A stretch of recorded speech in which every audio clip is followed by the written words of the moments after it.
बच्चों हमने associative property समझी थी और एसोसिएटिव प्रॉपर्टी के अंदर हमने ये देखा था additive associative property, subtractive associative property, multiplicative associative property. अब हम देख रहे हैं fourth one, that is divisibility associative property. भाई जो एसोसिएटिव प्रॉपर्टी है हमारी, उसमें डिवीज़न में कैसा बिहेव करती है वो, ठीक है। For example A by B divided by bracket C upon D divided by E upon F bracket close will not be equal to A upon B divided by C upon D this in bracket divided by E upon F, ठीक है। ये जो हमारी associative property लग रही है किसमें, division के अंदर, उसमें हमारा राइट हैंड साइड और लेफ्ट हैंड साइड इक्वल नहीं होगा। अब इस चीज़ को समझने के लिए हम एक एग्जांपल सॉल्व करके देख लेते हैं, ठीक है। अब यहाँ देखो 4/5 divided bracket close bracket 6/5 divided by 3/4 bracket close, ठीक है।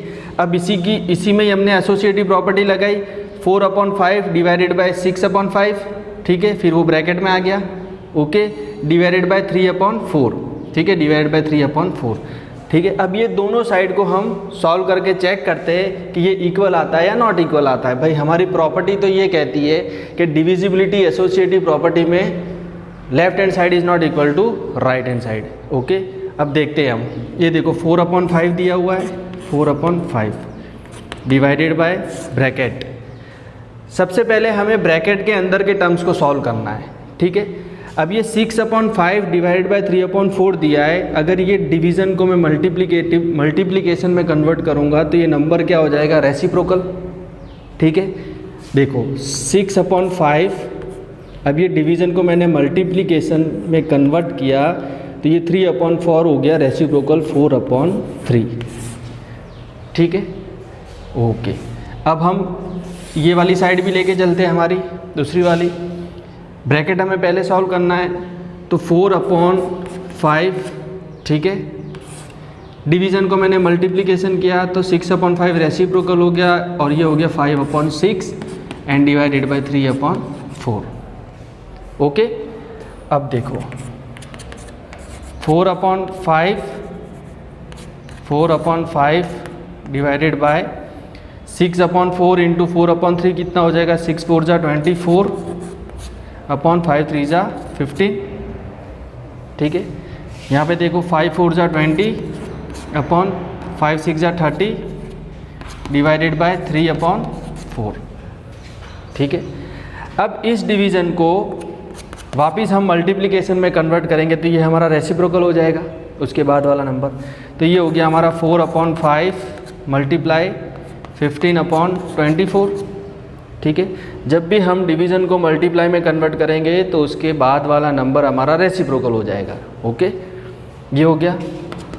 अब 20/30 मल्टीप्लाई 3/4 का हो जाएगा 4/3, ठीक है। तो ये कितना हो जाएगा, 15/4 = 60 और ये 5/4 = 20, 5/2 = 10, 11, 12, 120, ये कितना हो जाएगा, 4/2 = 8 और 0 80, 3/3 = 9 और 0, ठीक है। अब ये 0 0 कट हो गया, यहाँ पे क्या बचा हमारा 8/9, ये 0 0 कट हो गया और ये 6 1 = 6, 2 = 12, यहाँ पे क्या बचा 1/2। तो हमें कंफर्म हो गया कि भाई जो हमारी राइट हैंड साइड और लेफ्ट हैंड साइड है वो इक्वल नहीं होती है। यहाँ पे 1/2 आ रहा है, यहाँ पे 8/9 आ रहा है, ठीक है। जब भी डिविजिबिलिटी एसोसिएटिव प्रॉपर्टी को हम एग्जामाइन करते किसी एग्जाम्पल को एज्यूम करके, तो हमें वो पता चल गया कि right hand side is not equal to left hand side, okay. Distributive property, ठीक है। डिस्ट्रीब्यूटिव प्रॉपर्टी क्या होती है वह हम समझेंगे और देखेंगे। अगर हमें डिस्ट्रीब्यूटिव प्रॉपर्टी के फॉर्म में अगर कोई क्वेश्चन दिया हुआ है तो उसे हमें इवेलुएट कैसे करना है। देखो यहाँ पे A/B ब्रैकेट के अंदर C/D प्लस E/F ये हमें दिया हुआ है। अब ये जो A/B फ्रैक्शन है, ये A/B फ्रैक्शन इस कंप्लीट ब्रैकेट के साथ में मल्टीप्लाई हो रहा है, ये पूरे ब्रैकेट के साथ मल्टीप्लाई हो रहा है, ठीक है। तो इसे हमें ऐसे ओपन करना है, A/B multiply C/D plus A/B multiply E/F, A/B multiply C/D plus A/B multiply E/F, ठीक है। अब इसी को अच्छे से समझने के लिए एक एग्जांपल करते हैं हम। हमें क्वेश्चन दिया गया x/2 और ब्रैकेट में हमें दिया गया 4/3 प्लस 6/5, ठीक है। तो हमने क्या किया, a/b इंटू c/d मतलब x/2 इंटू 4/3 प्लस साइन, फिर again x/2 into 6/5, x/2 into 6/5। अब इसे आगे हम सॉल्व कर देते। x इंटू 4 कितना हो जाएगा 4x, ठीक है, 3 2 = 6, ओके, प्लस x इंटू 6 कितना हो जाएगा 6x अपॉन 5 2 = 10, ठीक है। अब आगे और अगर हमें सॉल्व करना है तो हमें डिनोमिनेटर सेम करने पड़ेंगे, मतलब एलसीएम लेना पड़ेगा, ठीक है।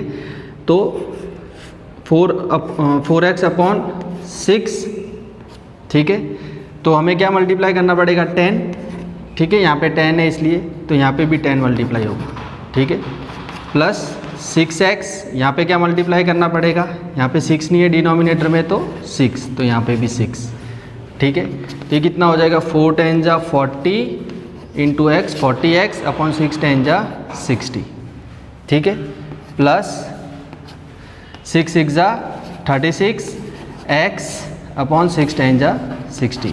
अब हमारा एलसीएम क्या आ गया, कॉमन आ गया, तो हम ऊपर ऐड कर लेते 40x प्लस 36x अपॉन 60, ठीक है।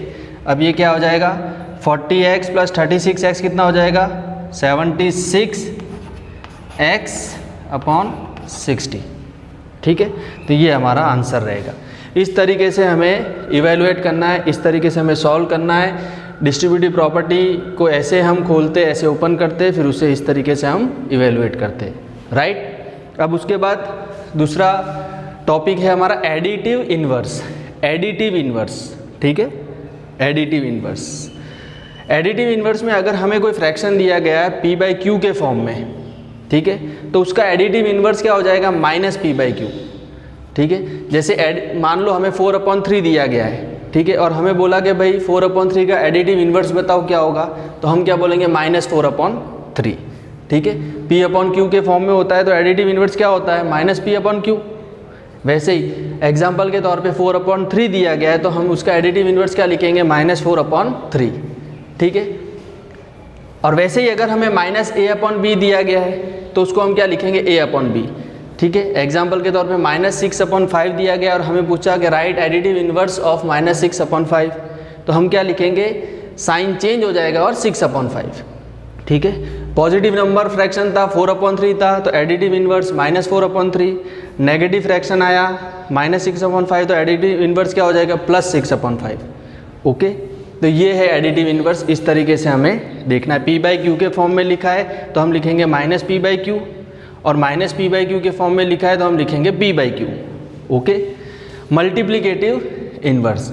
मल्टीप्लिकेटिव इन्वर्स में क्या है कि भाई p/q के फॉर्म में अगर कोई फ्रैक्शन है तो वो फ्रैक्शन क्या हो जाएगा, रेसिप्रोकल हो जाएगा, वो हो जाएगा q/p, ठीक है। एग्जाम्पल के तौर पे 4/3 दिया है हमें और हमें पूछा है कि राइट मल्टीप्लिकेटिव इन्वर्स ऑफ 4/3, तो हम क्या लिखेंगे 3/4, रेसिप्रोकल करके लिखेंगे 3/4। अगर हमें बोल दिया 6/5 का मल्टीप्लिकेटिव इन्वर्स बताओ तो हम क्या लिखेंगे 5/6, okay. Now rational numbers on number line. अगर हमें कोई रैशनल नंबर दिया गया है तो उसे हमें नंबर लाइन पे कैसे प्लॉट करना है, ठीक है। रैशनल नंबर हमें मान लो कोई पॉजिटिव इंटीजर नेगेटिव इंटीजर दिया है, ठीक है। तो मान लो हमें 2 दिया है तो हम यहाँ पे सीधा 2 मार्क करेंगे, ठीक है। हमें 3 दिया 3 करेंगे, 4 दिया 4 5, ये हमारी एक्स एक्सिस है, ठीक है। ये पॉजिटिव नंबर से, पॉजिटिव इंटीजर से, ठीक है, 0 के इधर नेगेटिव इंटीजर से, ठीक है। अब हमें फ्रैक्शन के फॉर्म में एक नंबर दिया है और नेगेटिव दिया है -p/q के फॉर्म में, ठीक है। अब हमें एक इंटीजर दिया गया है जो -2/5 दिया हुआ है, ठीक है। अब ये -2/5 को अगर मैं डिवाइड करता हूँ तो मेरे पास में क्या आता है 0.4, ठीक है। मेरे पास क्या आता है 0.4, और ये 0.4 कैसा है, नेगेटिव है, ठीक है। अब नेगेटिव नंबर 0.4, नेगेटिव मतलब पीछे की साइड, इस साइड में नेगेटिव इंटीजर है तो ये हमारा 0 है, ठीक है। अब यहाँ से 0.4 1 2 3 4 कुछ यहाँ पे होगा, 0.4 कुछ यहाँ पे होगा, ठीक है। तो मैं कहाँ पे प्लॉट करूँगा -2/5, -2/5 को मैं यहाँ पे प्लॉट करूँगा, ठीक है, behind 0, 0.4, it is 0.4, that's why, -0.4, that's why, okay. अब यही अगर 0.4 होता तो हम यहाँ पे करते 0 से आगे, पॉजिटिव इंटीजर होता तो हम आगे करते, यहाँ से 0 से 1 2 3 4 यहाँ पे कहीं पे करते, ठीक है। अगर मान लो ये माइनस इस तरीके का कोई फ्रैक्शन हमें दिया गया है जिसका -1.6 आ रहा है, तो ये -1 फिर 1 2 3 4 5 6 -1.6 हम प्लॉट करेंगे। हमें कोई ऐसा फ्रैक्शन दिया गया है -p/q के फॉर्म में, कोई ऐसा नंबर दिया है जिसको रिजॉल्व करने पर मान लो 3.9 आता है, तो ये हमारा -3.9 आता है, तो ये हमारा -3 है। फिर यहाँ से 1 2 3 4 5 6 7 8 9, तो -3.9 हम प्लॉट करेंगे। So this is the way how you can plot any of the rational number which is in the form of p/q, either it is a positive number or a negative number on a number line, okay, by converting it into decimal form। आपने उस fraction को decimal form में convert किया है, भले वो number positive fraction हो या नेगेटिव फ्रैक्शन हो, उसे आपको डेसिमल में कन्वर्ट करना है और उसके बाद में आपको नंबर लाइन पे उसे प्लॉट करना है, ठीक है। अब हम ये देखते हैं नेक्स्ट में कि rational numbers between two rational number, अगर हमें कोई दो रैशनल नंबर दिए गए तो उनके बीच के रैशनल नंबर हम कैसे निकाल सकते हैं, ठीक है। अब यहाँ पे एग्जांपल के तौर पे हमें दो रैशनल नंबर दिए -2/5 और 1/2, ठीक है। अब ये हमें पूछ रहे हैं कि इनके बीच के रैशनल नंबर्स बताइए। ये जो दो रैशनल नंबर है -p/q और p/q के फॉर्म में, ठीक है, जो कि है -2/5 और 1/2 के फॉर्म में, इनके बीच में कितने रैशनल नंबर आते हैं बताइए। How many rational numbers comes in between -2/5 and 1/2, ठीक है। अब उसके लिए हम क्या करेंगे, -2/5, ठीक है, और 1/2, इसका डिनोमिनेटर हमें सबसे पहले इन दोनों फ्रैक्शन का डिनोमिनेटर क्या करना है, सेम करना है। तो यहाँ पे 5 है तो 2 मल्टीप्लाई किया, यहाँ पे 2 मल्टीप्लाई किया, यहाँ पे 2 है तो 5 मल्टीप्लाई किया, यहाँ पे 5 मल्टीप्लाई किया, तो ये क्या हो गया -4/10, और ये क्या हो गया 5/10, ठीक है। अब ये -4/10, ठीक है, -4 के आगे वाला नंबर क्या होगा -3/10, उसके आगे वाला -2/10, उसके आगे वाला -1/10, फिर 0, फिर 1/10, फिर 2/10, फिर 3/10 और फिर 4/10 और फिर ये 5/10 और यहाँ पे -3/10 के बाद 4/10। तो ये -4/10 और 5/10 which are similar to -2/5 and 1/2, इनके बीच के जो रैशनल नंबर है वो ये है -3/10, -2/10, -1/10, 0, 1/10, 2/10, 3/10 एंड 4/10, ठीक है। जब भी हमें कभी भी रैशनल नंबर पूछे जाए किन्हीं भी दो नंबर्स के बीच में, तो हम उन दो नंबर जो कि फ्रैक्शन में दिए गए उनके डिनोमिनेटर को क्या करेंगे, सेम करेंगे, जो यहाँ पे हमने सेम किया, ठीक है। फिर उनके बीच के जो रैशनल नंबर्स आते हैं उन्हें हम रैशनल नंबर्स को लिखेंगे। These are the rational numbers which comes in between this and this fraction, this number rational number and this rational number.